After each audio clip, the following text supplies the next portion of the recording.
नाज़रीन, घोटकी में मुतालबन जी मनता लाइ आपाशी खाते जे मुलाज़िमन ऐं मज़दूर यूनियन पारां डायरेक्टर सीडा जे ऑफिस जे मुख्य गेट आॾो एहतजाजी मुज़ाहिरो करे धरणो हयो आहे।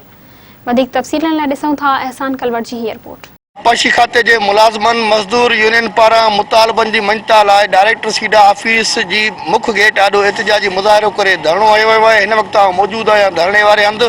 अचो त असीं हिते मौजूदु मज़दूर यूनियन जे अॻवाननि सां असीं ॻाल्हि ॿोल कयूं त उन्हनि जो वधीक छा चवणु आहे। असांजा मज़दूरनि जा मुतालबा जेको सभ खां पहिरियों त ट्यूबवेल डिवीज़न घोटकी जो इंजीनियर 1 साल गुज़रण खां बाद में मुक़ररु न थियो आहे, जंहिं करे फ़ौती मुलाज़मीन, रिटायर्ड, बेवा, ट्यूबवेल तबाह ऐं बर्बाद थियल आहिनि ऐं मज़दूर जेको आहे परेशान हाल आहिनि, फाका कशी जी ज़िंदगी गुज़ारे रहिया आहिनि।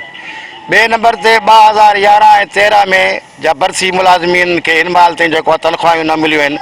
तरह तरह जूं जेको आहे मज़दूरनि खे तकलीफ़ूं पहुचायूं वञनि थियूं पियूं। चौथे नंबर ते रिटायर्ड मुलाज़मीन खे ग्रुप इंश्योरेंस ॾिनो वञे, जंहिंखे जेको आहे उन्हनि जी पघारनि मां ग्रुप इंश्योरेंस कटियो वियो और उनखे जेको आहे ग्रुप इंश्योरेंस नथो ॾिनो वञे। तव्हांजा अहिड़ा नहीं जे तव्हां बि असां शामिल बि हुजो, तव्हां ते बि फ़र्ज़ु बणिबो आहे। इंजीनियर तव्हांखे पाण खे ख़बर आहे त साल थियो आहे ट्यूबवेल डिवीज़न में न आहे। हीअ डिपार्टमेंट आहे जंहिंमें साल इंजीनियर न हुजे, इन में 100 माण्हू रिटायर थियो हूंदो। उनजा माण्हू ईअं सम्झो त पागल थी विया आहिनि। अगरि हिकिड़ो आयो वीचारो जेको चरियो थी वियो आहे, वाढो हुयो हिते वीचारो, उहो चरियो थी वियो आहे परेशान हाल में। आख़िर 3, 4, 5 पुट अथसि जेके शादियूं थियल आहिनि, जंहिंखे 30,000 पघार मिलंदी, हाणे रुपयो बि उनखे न मिले, साल गुज़री वञे, उहो कहिड़े हाल में हूंदो। इन जी मुतालबा असांजो धरणो इन लाइ आहे त जेके साल गुज़री वियो आहे त ट्यूबवेल डिवीज़न में इंजीनियर मुक़ररु न आहे। इंजीनियर न हूंदो त कम न थींदा। उन लाइ फ़ौती जेके आहिनि उहे दर बदर आहिनि। DRC बि उनजी थियल आहे, उन आर्डर लाइ परेशान आहिनि।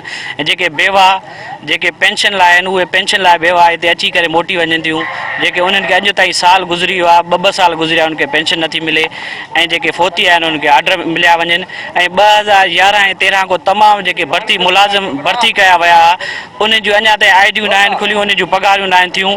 असांजा इहे मुतालबा आहिनि। असांजो धरणो ओसि ताईं जेको आहे जारी रहंदो जेसिताईं असांजा ही जाइज़ मुतालबा न मञा वेंदा। इहे आहिनि जेके 11, 12 ऐं 13 में अपार्टमेंट थिया आहिनि, सो अॻु में उन्हनि जूं पघारूं जारी कयूं वञनि, नवां मुलाज़िम न खया वञनि। असां इन्हनि जी मुखालफ़त कयूं था।